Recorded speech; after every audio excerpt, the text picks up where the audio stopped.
Saya selalu suka kalau datang ke Jakarta karena kalau siang hari langitnya biru cerah, malam hari Anda melihat semua konstelasi bintang gemintang bercahaya dengan gilang gemilang. Dari kalimat ini Anda bisa menebak antara 4 hal tentang diri saya. Atau saya seorang yang menderita sakit mata rabun jauh, atau saya seorang berbohong, atau saya seorang visioner yang mengatakan bahwa Jakarta 50 tahun lagi adalah kota yang sudah bertobat. Sudah mengubah tata kotanya, sudah menciptakan regulasi terkait dengan lingkungan, atau kalau Jakarta tidak bertobat, jangan-jangan saya sedang memberitahukan tentang sejarah Jakarta ketika dia masih Batavia ratusan tahun yang lalu, di mana kita belum dikepung oleh industri. Tapi apapun itu, Jakarta tidak sedang baik-baik saja. Anda tidak sendirian. Pada waktu masih di konsistori tadi, saya bersalaman dengan para penatua, lalu seseorang bertanya, "Dari Sidoarjo, Pak?" "Ya betul, saya dari Sidoarjo." "Oh, yang kena lumpur lapindo itu ya?" Sidoarjo juga tidak sedang baik-baik saja. Entah Anda pergi ke Indonesia belahan barat ataupun timur, kita tidak sedang baik-baik saja. Petaka kosmik di mana-mana. Di Jakarta, sesuatu di atas kepala Anda mengancam hidup Anda. Anda mutasi ke timur, ke Sidoarjo, sesuatu di bawah kaki Anda mengancam hidup Anda. Jadi bayangkanlah hidup di negeri di mana kita dikepung oleh maut. Di atas kepala atau di bawah kaki, kita tidak menemukan alasan untuk tetap hidup dalam damai sejahtera.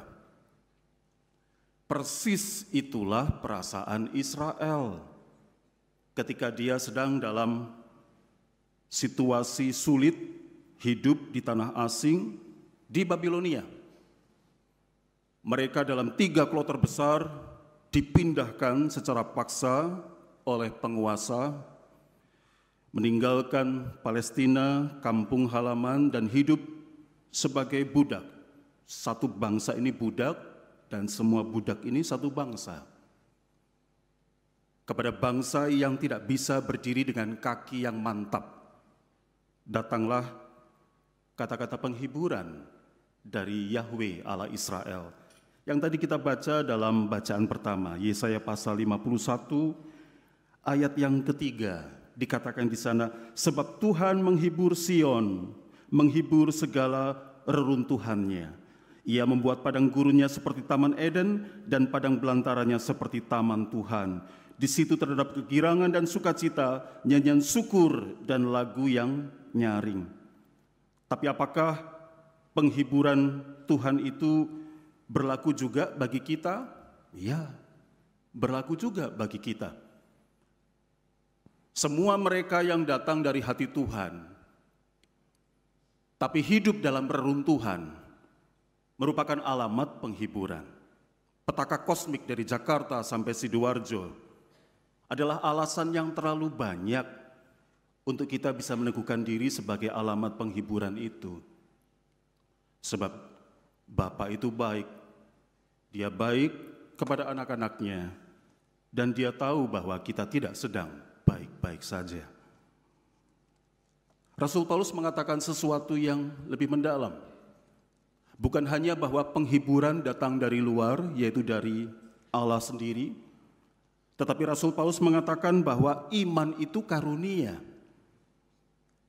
Karena kalau Allah bekerja mendatangkan penghiburan bagi kita, tapi kita tidak mampu menyambutnya, kita tidak mampu mengimaninya, kita tidak tahu bahwa Tuhan sedang bekerja.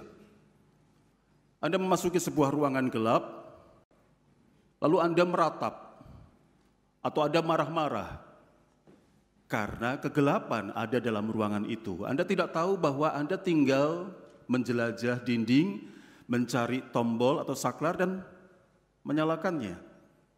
Karena suplai listrik tidak terhalang. Itu iman, bahwa kita menunda ratapan, kita menunda kemarahan, kita memilih untuk bekerja Kita memilih untuk menjelajah dan mencari peluang atau kemungkinan di manakah saya dapat mengetahui tombol saklar itu berada. Usaha, produksi, aktivitas untuk mencari hingga menemukan adalah aktivitas iman.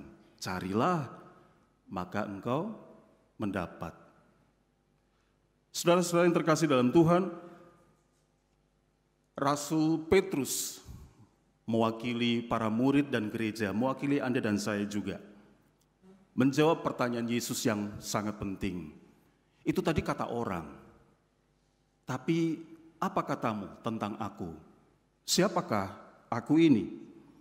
Lalu Petrus menjawab mewakili kita, engkau adalah Mesias, Anak Allah yang hidup. Itulah pengakuan iman yang paling ringkas dari gereja perdana, dari orang-orang Kristen pertama tentang Yesus. Pengakuan iman kita lebih panjang daripada pengakuan iman Petrus. Tetapi tidak berarti pengakuan iman Petrus tidak lebih mendalam atau substansial ketimbang pengakuan iman kita yang sekarang. Justru pengakuan iman Petrus adalah induk dari pengakuan iman gereja sampai sekarang. Engkau adalah Mesias yang diurapi oleh Allah, yang diutus untuk menyelamatkan dunia. Engkaulah yang dipakai oleh Allah untuk menghibur kami di tengah petaka kosmik dari Jakarta sampai Sidoarjo. Engkau yang memberikan harapan agar kami tetap percaya bahwa masa depan masih ada. Engkau membuat kami berenergi, bertenaga untuk bekerja, berkarya, produktif, melakukan banyak hal-hal baik. Tapi Tuhan kemudian mengatakan, berbahagialah engkau Simon bin Yunus, sebab bukan manusia yang mengatakannya kepadamu, melainkan Bapakku yang di sorga. Berarti saudara, iman itu punya dua sisi, seperti setiap mata uang koin. Di satu sisi ada aspek produktif dari manusia, bekerja, berusaha, mencari, mengetok pintu untuk menemukan dan mendapat. Tapi itu baru satu sisi.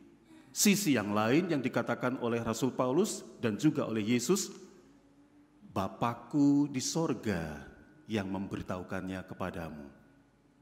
Iman adalah buah dari pekerjaan bersama antara kita dan Allah. Allah bekerja memberikan penghiburan bagi Israel yang berduka, bagi Jakarta yang dikepung oleh udara buruk, bagi mereka yang tinggal di Sidoarjo berdiri dengan kaki goyah. Tetapi di sisi lain, dari diri kita, dalam hati dan pikiran kita, kita menyambutnya.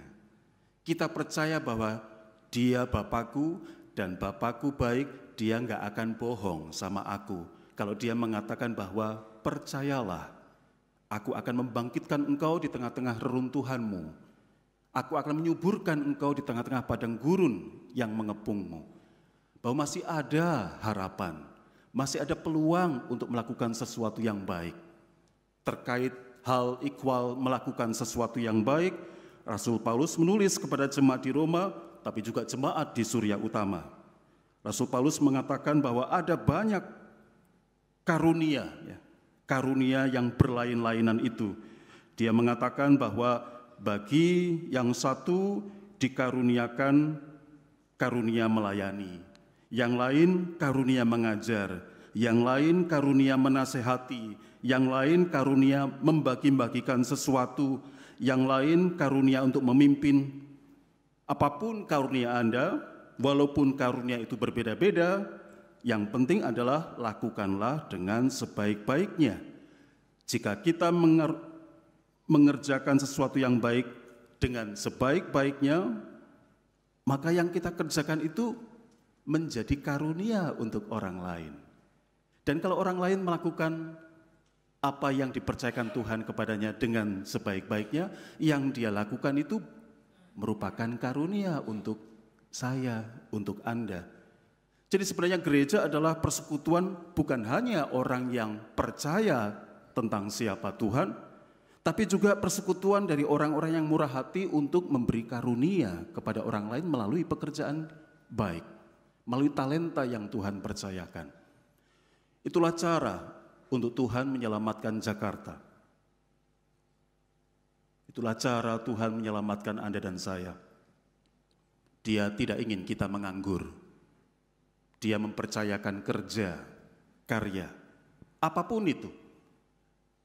Itu sebabnya orang Kristen gak ada yang miskin. Miskin dalam pengertian rohani.